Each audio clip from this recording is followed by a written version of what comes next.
Good morning mga ka-Lawrence Kitchen. Ito ang second day namin dito sa Greece. Ganito siya katahimik. Kagabi puro bar dito. May mga inuman. Ayan, ngayon wala na naman siya katao-tao.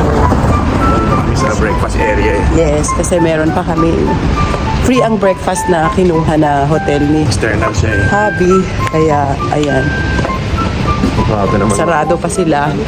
What time na, tatay? 7:30. Okay, so punta muna kami, malapit lang. Kami And hours. kakain lang kami. May flight tayo sa sa aking boss. Okay, sige, bye!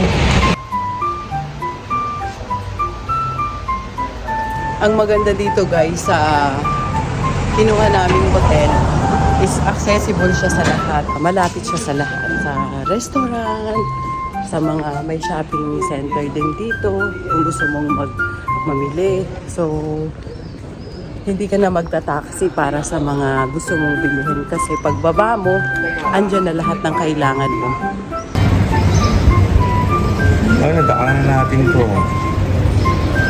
Ayun pala yun. Ito na guys yung aming free breakfast.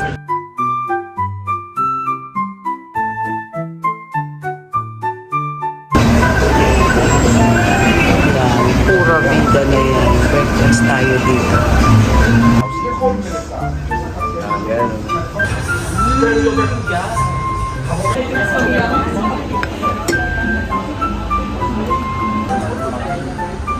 Yogurt. Greek yogurt. Tikman natin. Yogurt. May honey siya. May honey siya. Yes. Yes, honey. Masarap.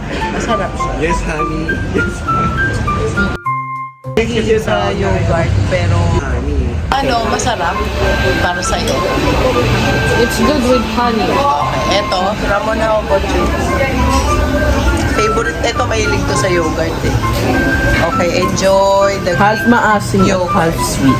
Yeah, that's half maasim, half sweet. It really combines together. It's good. Ayun, katulad sa sakin natin.